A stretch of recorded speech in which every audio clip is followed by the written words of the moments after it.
Hello dear students. आज हम लोग क्लास 10th एनसीईआरटी सिलेबस के मैथ्स का चैप्टर 14 स्टैटिस्टिक्स या सांख्यिकी का वीडियो बनाने जा रहे हैं। तो जिन बच्चों को ये चैप्टर नहीं समझ में आता है, आई होप कि आज के बाद वो आसानी से समझ जाएंगे इसे। तो इस चैप्टर में बेसिकली ये चैप्टर डिज़ाइन ही होता है कि बहुत लंबे कैलकुलेशंस को शॉर्ट फॉर्म में करने के लिए। सो इसमें 9th में भी आप लोगों ने पढ़ा होगा मीन, मीडियन, मोड। तो सबसे पहले हम लोग कॉन्सेप्ट ऑफ मीन समझेंगे, वो यहाँ कुछ स्टोरी से समझ में आएगी। सपोज़ करिए 5 स्टूडेंट्स हैं यहाँ पर, अगर देखेंगे देखिए यहाँ पर जो है 5 स्टूडेंट्स के मार्क्स ऑब्टेन 5 स्टूडेंट्स के मार्क्स ऑब्टेन है। ये आउट ऑफ 10 मार्क्स है। तो एक बच्चे ने 9 ऑब्टेन किया है, देन 8 एक बच्चे ने 4, एक बच्चे ने 10, एक बच्चे ने 6 मार्क्स ऑब्टेन किया है। अगर ये पूछा जाए कि इनका एवरेज परफॉर्मेंस क्या है मैथमेटिक्स में, तो एवरेज परफॉर्मेंस निकालने के लिए हम लोगों को सिंपली क्या करना होता था, सभी नंबर्स को ऐड करना होता था and then number of students से डिवाइड कर देना होता था। तो हम लोग यहाँ आपको 9 + 8 + 4 + 10 + 6 करेंगे, देन डिवाइडेड बाई 5 कर देंगे, ठीक है। और यहाँ पर 37/4 या 7.4 आ जाएगा। यही है इन बच्चों का मैथ का एवरेज परफॉर्मेंस, या इसको मीन बोलेंगे। 5 स्टूडेंट्स का मैथमेटिक्स के मार्क्स का मीन जो है 7.4 है। तो ये मीन निकालने का सिंपल सा मेथड है कि सभी स्टूडेंट्स के मार्क्स को ऐड कर दीजिए और नंबर ऑफ स्टूडेंट्स से डिवाइड कर दीजिए। लेकिन ये काम तब बढ़ जाएगा, या ये प्रॉब्लम तब ज़्यादा हो जाएगा जब इन सभी स्टूडेंट्स का नंबर बढ़ जाए, या आप कह लीजिए कि इन सब स्टूडेंट्स का नंबर जो है 1000 हो गया। मतलब 1000 स्टूडेंट्स के मैथमेटिक्स के मार्क्स का परफॉर्मेंस निकालना होगा, तो 1000 स्टूडेंट्स का एवरेज निकालना होगा। तो इसके लिए क्या करना पड़ेगा, इसके लिए 1000 बच्चों के मार्क्स को ऐड करना पड़ेगा। 9 + 8 + कोई जितना भी जो मार्क्स पाया, कोई 0, कोई 3, कोई 5, कोई 6, इस तरह से। यहाँ पे देखें ये 7 लास्ट में ऐड हो रहा है, ये 1000वें बच्चे का है, 1000 स्टूडेंट का ये मार्क्स है, और डिवाइडेड बाई हम लोग 1000 करेंगे और यहाँ पे उसका एवरेज मार्क्स आ जाएगा। ये काफ़ी लंबा कैलकुलेशन हो गया। इसको शॉर्ट करने के लिए थोड़ा सा इसको और मॉडिफाई किया गया। क्या मॉडिफाई किया गया, इसको शॉर्ट करने के लिए इन 1000 स्टूडेंट्स का जो मार्क्स है उसके लिए हम लोग यहाँ पे फ्रीक्वेंसी टेबल यहाँ फ्रीक्वेंसी टेबल बनाते हैं। फ्रीक्वेंसी टेबल क्या है, इसको भी हम लोग बहुत लेमैन लैंग्वेज में समझेंगे क्या होता है ये फ्रीक्वेंसी टेबल। तो देखते हैं।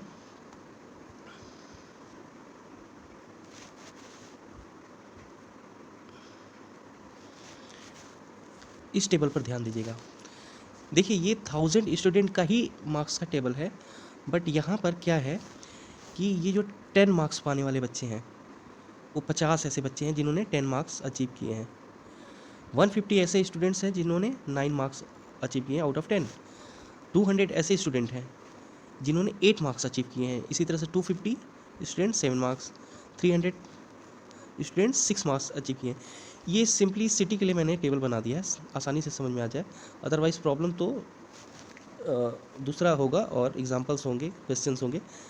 तो यहाँ देखिए टोटल नंबर ऑफ़ स्टूडेंट कितने हो गए, तो टोटल नंबर ऑफ़ स्टूडेंट्स अभी भी 1000 है। इनको अगर आप सम करेंगे तो 1000 स्टूडेंट्स हैं, लेकिन ये टेबल बहुत सा छोटा सा हो गया है, और अब इनका एवरेज निकालने के हम लोग को थोड़ा आसान होगा। क्या आसान होगा, जैसे पीछे हम लोग 1000 का एवरेज निकालने के लिए 1000 नंबर्स को अलग अलग लिखे और ऐड किया, देन 1000 से डिवाइड किया। अभी क्या करेंगे कि 10 मार्क्स पाने वाले 50 बच्चे हैं। इसका मतलब एवरेज निकालने के लिए 10 + 10 + 10 को 50 बार ऐड कर दो, 50 टाइम्स ऐड कर दिया, ठीक है। 9 मार्क्स पाने वाले 150 बच्चे हैं, इसी तरह से 9 + 9 + 9 ऐड करते हुए 150 टाइम ऐड कर दिया। इसी तरह से लास्ट में क्या होगा, इसी तरह सभी को जो जितने स्टूडेंट्स हैं उनको इतने बार ऐड कर देंगे। इसी तरह से लास्ट स्टूडेंट 5 है, मार्क्स पाने वाले 5 मार्क्स वाले 50 स्टूडेंट्स हैं, तो यहाँ पे 5 + 5 + 5 करते हुए 50 टाइम्स ऐड करेंगे। और बच्चे कितने हैं, 1000 हैं। तो एवरेज निकालने के लिए क्या करना पड़ेगा, इन सभी एडिशन को कितने से डिवाइड करना पड़ेगा, 1000 से। यहाँ पर कर दिया, एवरेज आ जाएगा, बिल्कुल आ जाएगा। या इसको हम लोग दूसरी लैंग्वेज में बोलें तो ये 10 को आपने 50 टाइम्स ऐड किया है, जो क्या उसको हम 10 मल्टीप्लाइड बाई 50 नहीं लिख सकते हैं? बिल्कुल लिख सकते हैं। 9 को आपने 150 टाइम्स ऐड किया है, इतना कौन करेगा? आप 9 मल्टीप्लाइड बाई 150 लिखो, 8 multiplied by 200 plus 7 multiplied by 250। मतलब सभी को हम लोगों ने क्या किस फॉर्म में लिख लिया है? मल्टीप्लिकेशन के फॉर्म में लिख लिया है। तो अब ये टेबल क्या है एक्चुअल में? यही है फ्रीक्वेंसी टेबल। इसका मतलब क्या हुआ? देखिएगा, इसको ध्यान दीजिएगा थोड़ा। ये जो मार्क्स ऑब्टेन है, ये जो मार्क्स ऑब्टेन है, इनको हम लोग ऑब्जर्वेशन बोलेंगे या हिंदी में प्रेक्षण बोलेंगे। तो 10 आउट ऑफ 10 जो 50 स्टूडेंट ने अचीव किया है, तो इसको हम लोग x1 से डिनोट करेंगे। 9 मार्क्स पाने वाले x2 है, ये मार्क्स ऑब्टेन है। और कितने स्टूडेंट ने पाया है 10 मार्क्स, तो ये फ्रीक्वेंसी हो गई उनकी। तो 10 की फ्रीक्वेंसी 50, 9 की फ्रीक्वेंसी 150। ठीक है। सो एवरेज निकालने के लिए हम लोग क्या कर रहे थे? यहाँ पर अगर आप ध्यान देंगे नीचे टेबल में, एवरेज निकालने के लिए आप 10 मल्टीप्लाइड बाई 50 कर रहे थे, मतलब ऑब्जर्वेशन मल्टीप्लाइड बाई फ्रीक्वेंसी कर रहे हो, 10 मल्टीप्लाइड बाई 50। इसी को राइट साइड में हम लोगों ने यहाँ पे भी बना दिया। सो एक्स आई एफ आई क्या होगा? सो एक्स आई एफ आई क्या दिखा रहा है? एक्स आई एफ आई दिखा रहा है कि ऑब्जर्वेशन और फ्रीक्वेंसी का मल्टीप्लिकेशन कर दिया है, जो सेम काम आपने यहाँ पे भी किया है। 10 multiplied by 50, 9 multiplied by 150, 9 multiplied by 150। इसी तरह से सबको आपने मल्टीप्लाई करके ऐड किया और नीचे सभी फ्रीक्वेंसी को ऐड कर दिया, जो कि टोटल नंबर ऑफ स्टूडेंट है। और इस तरह से एवरेज या मीन कैसे आ जाएगा? तो सभी के मल्टीप्लिकेशन का ऐड करेंगे, यहाँ पर सभी के मल्टीप्लिकेशन का यहाँ पर ऐड होगा ये सब, और ये आ जाएगा 7250 अपॉन 1000। और ये यहाँ पे मीन क्या आ गया? 7.25। सो अगर इसको हम लोग फॉर्मूले में डेवलप करने की कोशिश करें, तो क्या हम लोग ये ऑब्जर्वेशन और फ्रीक्वेंसी का मल्टीप्लिकेशन कर रहे हैं यहाँ पर, दूसरे ऑब्जर्वेशन दूसरे फ्रीक्वेंसी का मल्टीप्लिकेशन यहाँ किए, और एवरेज निकालने के लिए सभी को ऐड कर रहे हैं, इस लाइन में सभी को ऐड कर रहे हैं यहाँ पर। सो इसको अगर हम लोग फॉर्मूले के लिए बोले, तो क्या x1 f1 ऊपर में ऐड कर दिया, जो कि यहाँ पे सेम काम किया हुआ है, प्लस x2 f2 यहाँ पर हुआ है, x3 f3 यहाँ पर हुआ है। इस तरह से लास्ट में क्या आएगा? x6 f6, जो कि यहाँ पे 5 × 250 है। नीचे में क्या हो रहा है? अपॉन में f1 plus f2 plus f3, ये देखिए f1 plus f2 plus f3। सो क्या मीन निकालने का ये फार्मूला नहीं हो गया? बिल्कुल, एवरेज या मीन निकालने का ये फार्मूला बन गया। आपको x बार या मीन निकालने के लिए x1 f1 plus x2 f2 plus x3 f3, इस तरह से x6 f6 तक ऐड करना होगा, और डिवाइड किससे करना होगा? f1 plus f2 plus f3 plus f4 या f6 तक ऐड करके डिवाइड करना होगा। तो ओवरऑल क्या फार्मूला बना? देखते हैं इसको हम लोग फार्मूले के रूप में। फार्मूला क्या बन गया? फार्मूला बन गया, अगर n ऑब्जर्वेशंस के टेबल होंगे, सो आपको मीन निकालने के लिए क्या करना पड़ेगा? x1 f1 plus x2 f2 up to कहाँ तक ऐड करना होगा? xn fn। डिवाइड किससे करना होगा? f1 plus f2 plus f3 करके सभी फ्रीक्वेंसी को ऐड करके डिवाइड कर दिया। इसका एक रूप और है, जो कि थोड़ा सा डरावना दिखता है, पर होता नहीं है एक्चुअल में। कौन सा? ये इसको हम लोग क्या पढ़ेंगे? x bar equal to summation of, इसको बोलेंगे हम लोग समीशन ऑफ, ये होता है समीशन, इसको हम लोग समीशन पढ़ते हैं। तो x bar equal to summation of x i f i upon summation of F i, जहाँ पर आई वेरी करेगा 1 से लेके n तक, ऊपर में भी और डिनोमिनेटर में भी। ठीक है। सो ये हो गया आपका मीन निकालने का फॉर्मूला। अच्छा, ये जो एक्स आई एफ आई है, summation of x i f i equal to 1 to n, इस चीज़ को हम लोग यहाँ पे ऐसे समझ सकते हैं। देखिए ये होता क्या है? समेशन मतलब एडिशन ऑफ टर्म्स। अभी टर्म्स कैसे बनेगा? देखिएगा, टर्म्स ऐसे बनेगा कि ये एक्स आई एफ आई है ना, तो आई इक्वल टू सबसे पहले आपको 1 रखना पड़ेगा। तो आई की जगह 1 लिखा तो क्या हो गया यहाँ पे? देखिए ये इस टर्म को देखिए, आई 1 है तो x1 और f1 हो गया, प्लस लगाना होगा। फिर आई इक्वल टू 2 रखिएगा तो क्या हो जाएगा? x2 f2। Then I equal to 3 रखेंगे तो x3 f3, और इसी तरह से लास्ट में क्या होगा? आई इक्वल टू n रखेंगे तो xn fn, और ये होगा आपका मीन का फॉर्मूला। सो मीन का फॉर्मूला जो है कोई भी आप यूज़ कर सकते हो, आप इसको यूज़ कर लो या आप इसको यूज़ कर लो। सो स्टूडेंट, आई होप समझ में आ गया होगा। ये मीन निकालने का जनरल मेथड है। इसमें सिंपली जो है summation of x i f i upon summation of F I कर देना है। सो इसको एग्जांपल से ज़्यादा समझ सकते हैं। सो ये बुक में अगर हम लोग देखें तो ये एनसीईआरटी की बुक में, जो कि हिंदी मीडियम और इंग्लिश मीडियम के लिए सेम ही है, बस लैंग्वेज का ही फ़र्क है। यहाँ पे देखेंगे ये एग्ज़ाम्पल नंबर 1 सेम ही चीज़ दिया हुआ है। सो किसी भी लैंग्वेज में देख सकते हैं आप। हम लोग यहाँ पे देखते हैं ये 30 स्टूडेंट्स का डेटा है जिन्होंने 100 मार्क्स के पेपर में से जो है मार्क्स ऑब्टेन किए हैं। जैसे 10 मार्क्स पाने वाले अगर हम बात करें तो यहाँ पे डेटा पढ़ें, 10 मार्क्स पाने वाला एक बच्चा है, देन 20 मार्क्स ऑब्टेन वाले एक बच्चा है, इसी तरह से 36 वाले 3 है, और लास्ट में देखें तो 95 वाला 1 है। सो इस टेबल को अगर हम लोग फ्रीक्वेंसी टेबल में कन्वर्ट करें तो सेम चीज़ है। 10 मार्क्स पाने वाला 1 बच्चा है, देन 20 मार्क्स वाला 1, और इसी तरह से इसको हम लोग एक्स आई बोलेंगे, ये ऑब्जर्वेशन है और ये उसकी फ्रीक्वेंसी है। तो हम लोगों ने वहाँ पे फॉर्मूले में क्या किया था, वहाँ पे हम लोगों ने F I into X I किया था। So X one into F one, just second, x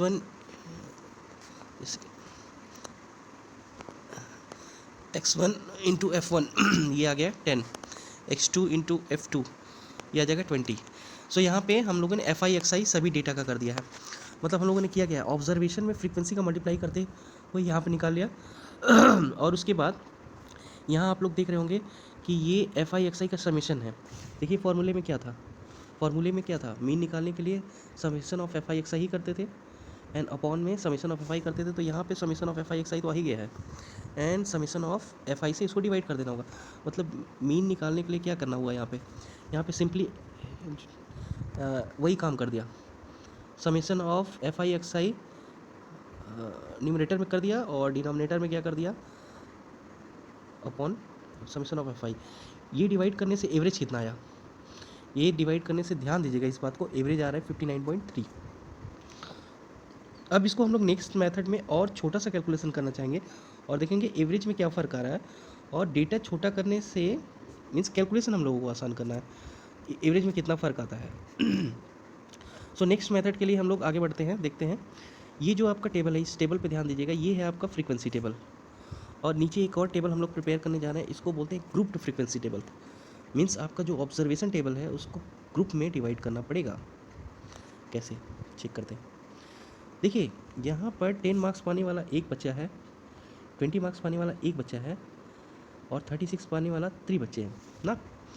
सो अगर हम बोलें कि 10 से ज़्यादा मार्क्स पाने वाला और 25 तक पाने वाले, 10 से 25 मार्क्स वाले कितने बच्चे हैं, सो हमको 36 वाला तो इसमें काउंट होगा नहीं। देन 10 पाने वाला 1 है एंड 20 पाने वाला एक बच्चा है।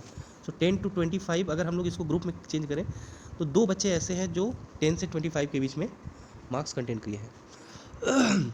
नेक्स्ट बात करें हम लोग 25, अगला स्लॉट क्या होगा ये देखेंगे। अगर स्लॉट 15 का है, 10 से 25 15 का स्लॉट है, 10 से 25 15 का स्लॉट है, तो अगला स्लॉट कैसा बनेगा, 15 का ही बनेगा, 25 to 40।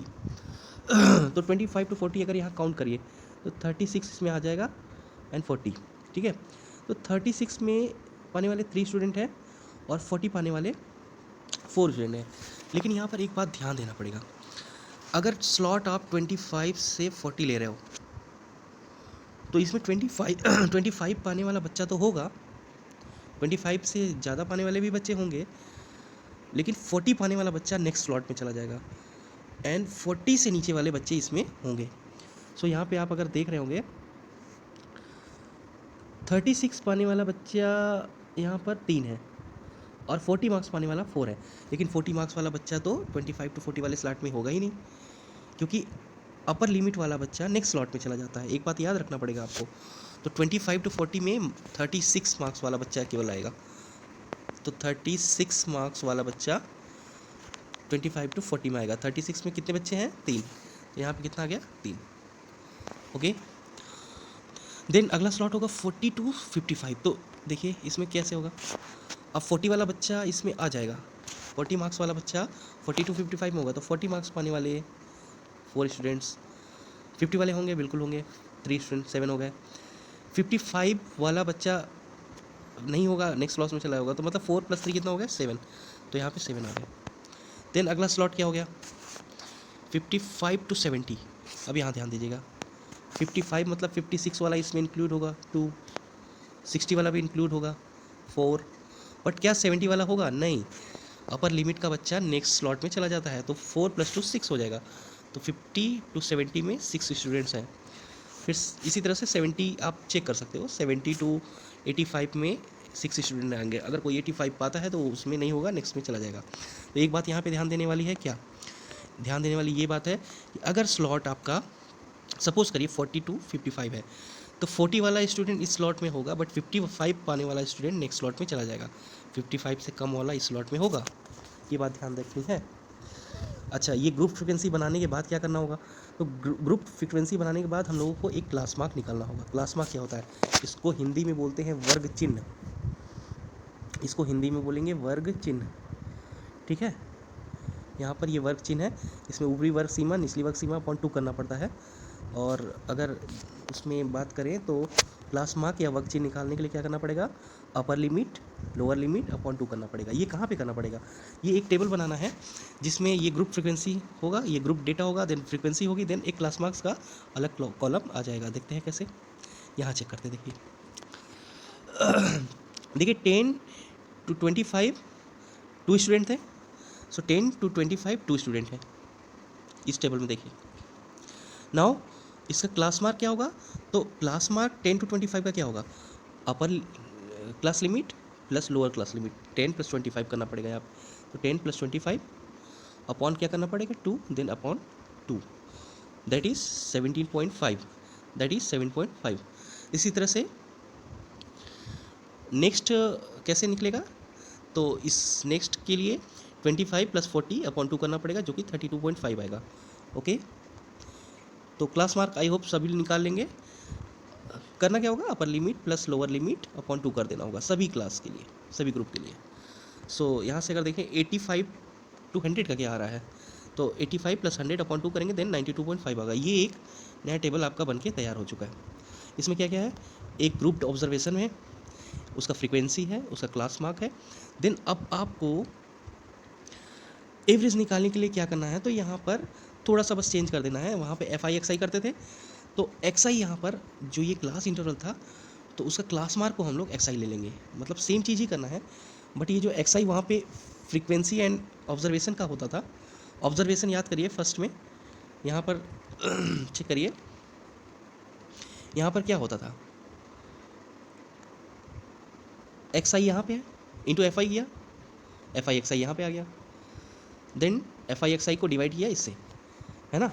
लेकिन अगले वाले टेबल में ये कॉलम किस में बदल चुका है, ग्रुप में। तो ग्रुप में 2 वैल्यूज़ होती हैं, अपर लिमिट लोअर लिमिट, और उसकी एक वैल्यूज़ को पाने के लिए हम लोगों ने वहाँ पे क्या निकाला है, क्लास मार्क निकाला है। सो अब XI का काम कौन करेगा, अपना क्लास मार्क करेगा। ओके, सो इस टेबल में देखेंगे तो इसमें भी FI XI ही करेंगे, लेकिन XI बदल चुका है।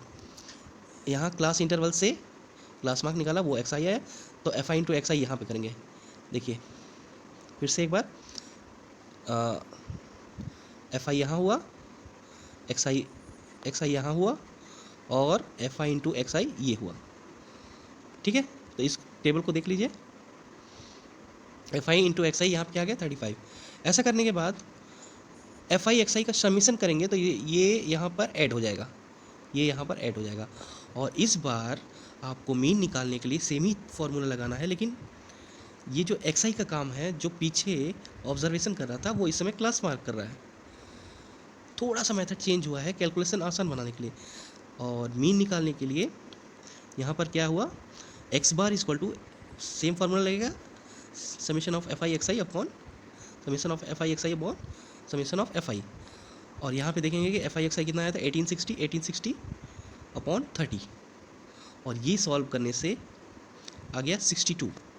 ये सॉल्व करने से यहाँ पर मीन आ गया 62। याद करिए पीछे मीन कितना आया था, 59.3। अभी मीन कितना आ गया, अभी मीन आ गया है 62। सो मीन में थोड़ा सा मतलब ये क्या है, एक्चुअल में 30 स्टूडेंट का एवरेज परफॉर्मेंस है। जो कि पहले मेथड से 59.3 समथिंग आया था और अभी 62 आ गया है। हुआ क्या है, पिछले मेथड से ये मेथड में थोड़ा सा डेटा का कैलकुलेशन थोड़ा आसान हो गया है और एवरेज में थोड़ा सा चेंज आया है। सो कैलकुलेशन आसान करके अगर माइन्यूट सा डिफरेंस आ जाए तो हम चाहेंगे कि कैलकुलेशन आसान हो जाए। सो अगर नंबर ऑफ़ स्टूडेंट्स और ज़्यादा होते जाएंगे तो ये वाला मेथड हमारे लिए ज़्यादा आसान होगा और इस मेथड का नाम है direct method. Direct method to finding the mean of any data. इसमें क्या करना है, सिंपली पहले ग्रुप में डिवाइड करना है, ग्रुप का क्लास मार्क निकालना है, देन फ्रीक्वेंसी और क्लास मार्क का मल्टीप्लाई करना है, उसका समीशन निकालना है। देन फॉर्मूला सेम ही है, F I sigma summation of F I X I upon F I, और यहाँ पे एफ आई एक्स आई जो भी आएगा ये स्लाइटली जो है माइन्यूट डिफरेंस देगा उससे, लेकिन कैलकुलेशन बहुत ईजी हो जाएगा और इसी पे बेस्ड अगला मेथड होगा। तो अगला मेथड हम लोग देखेंगे।